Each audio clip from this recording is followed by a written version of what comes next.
नमस्कार विद्यार्थियों, मैं Suresh Gehlot online YouTube class में आपका हार्दिक स्वागत करता हूं। विद्यार्थियों, आज हम पढ़ेंगे अगला पार्ट 2 लाख की चूड़ियाँ।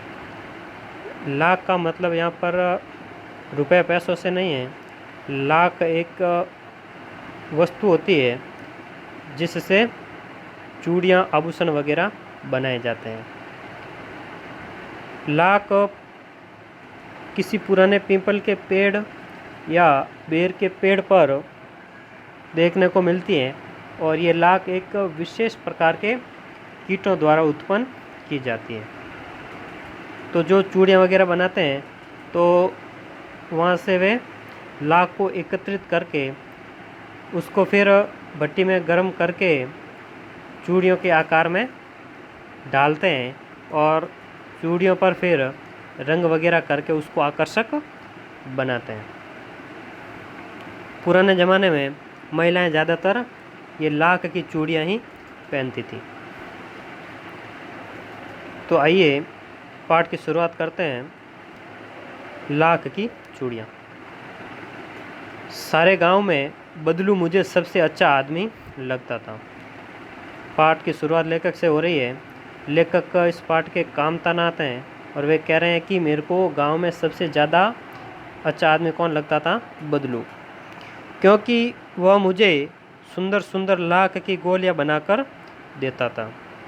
मुझे अपने मामा के गांव जाने का सबसे बड़ा चाव यही था। चाव यानी रुचि या शौक, कि जब मैं वहाँ से लौटता था तो मेरे पास ढेर सारी गोलियां होती। यानी बदलू मेरे को लाख की गोलियां देता था और मैं सभी बच्चों को वह दिखाता था और उनको वह बहुत ही अच्छी लगती थी। लेखक यहाँ पर अपने बचपन की बात बता रहा है। रंग बिरंगी गोलियाँ जो किसी भी बच्चे का मन मोह ले। वैसे तो मेरे मामा के गांव का होने के कारण मुझे बदलू को बदलू मामा कहना चाहिए था, परंतु मैं उसे बदलू मामा न कहकर बदलू काका कहा करता था, जैसा कि गांव के सभी बच्चे उसे कहा करते थे।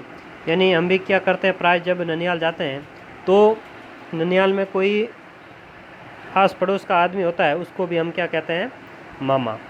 तो लेकर कह रहे हैं कि वैसे तो मेरे को बदलू मामा कहना चाहिए था क्योंकि वह मेरे ननिहाल का था, लेकिन गांव के सभी लोग उसको काका कहकर बुलाते थे, तो मैं भी उसको बदलू काका कहता था।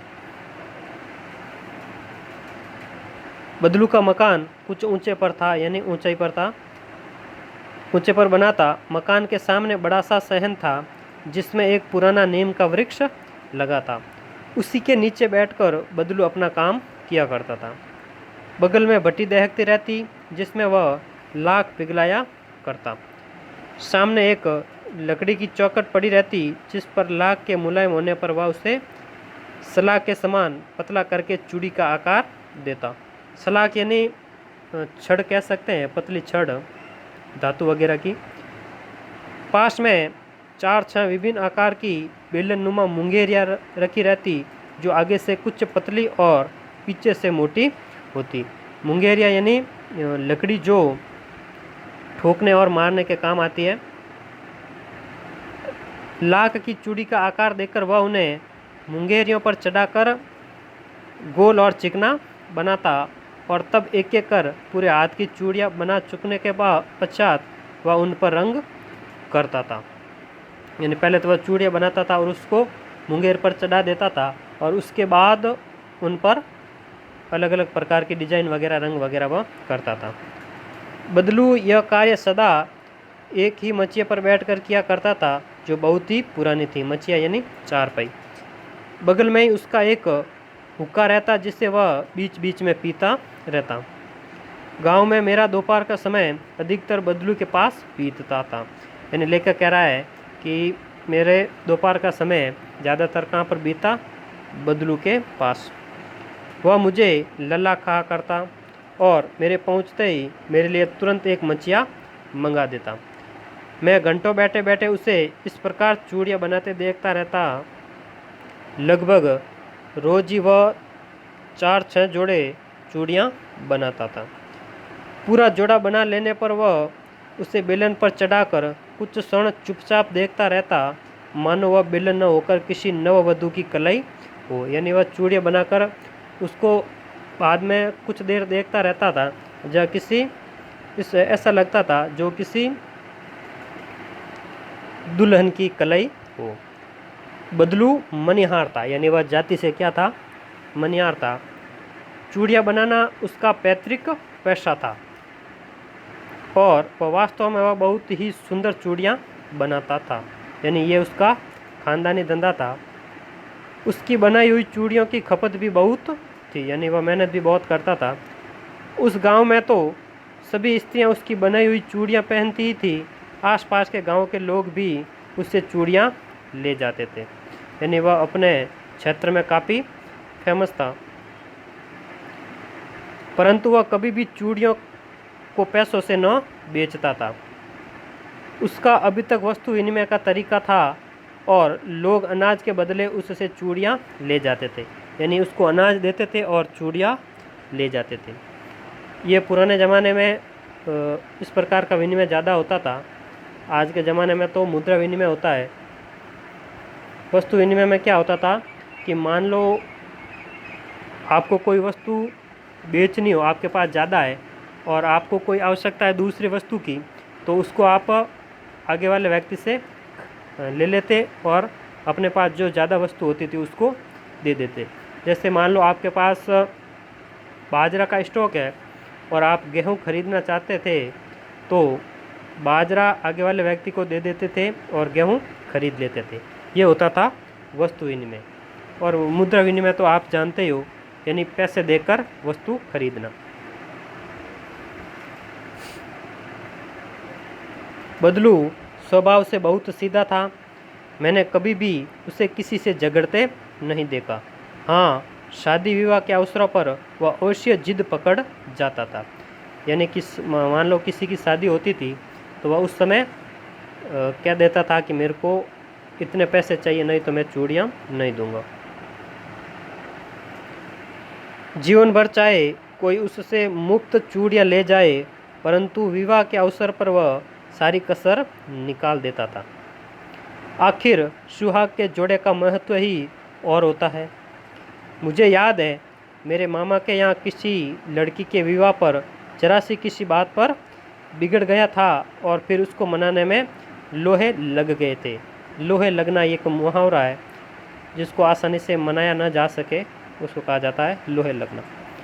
विवाह में इसी जोड़े का मूल्य इतना बढ़ जाता था कि उसके लिए उसकी घरवाली को सारे वस्त्र मिलते, ढेरों अनाज मिलता, उसको अपने लिए पगड़ी मिलती और रुपए जो मिलते सो अलग।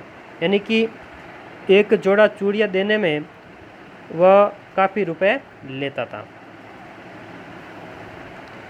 आगे, यदि संसार में बदलू को किसी बात से चिढ़ थी तो वह थी कांच की चूड़ियों से। यानी कि आधुनिक ज़माने में कांच की चूड़ियाँ ही ज़्यादा महिलाएं पहनती है, तो उस ज़माने में बदलू को सबसे ज़्यादा चिढ़ थी कांच की चूड़ियों से। यदि किसी भी स्त्री के हाथों में उसे कांच की चूड़ियाँ दिख जाती तो वह अंदर ही अंदर कुढ़ उठता, यानी उसको बहुत ही गुस्सा आता और कभी कभी तो 2-4 बातें भी सुना देता। मुझसे तो वह घंटों बातें किया करता था। कभी मेरी पढ़ाई के बारे में पूछता, कभी मेरे घर के बारे में और कभी यूँ ही शहर के जीवन के बारे में पूछता था। मैं उससे कहता कि शहर में सब कांच की चूड़ियाँ पहनते हैं, तो वह उत्तर देता, शहर की बात और है लल्ला, वहाँ तो सभी कुछ होता है। वहाँ तो औरतें अपने मर्द का हाथ पकड़कर सड़कों पर घूमती भी हैं और फिर उनकी कलाइयाँ नाजुक होती है ना, लाख की चूड़ियाँ पहने तो मोच न आ जाए। यानी कहने का मतलब वह शहर की महिलाओं पर व्यंग्य करता हुआ कह रहा है कि शहर की महिलाएं तो कुछ भी कर सकती हैं, वे तो अपने पति का हाथ पकड़कर सड़कों पर भी घूम सकती हैं। और वह कटाक्ष करता हुआ कहता है कि वहाँ के महिलाओं की जो कलाइयाँ हैं, हाथ की कलाई है, वो नाजुक होती है, क्या पता लाख की चूड़ियाँ पहनने से उनके हाथों में मोच आ जाए।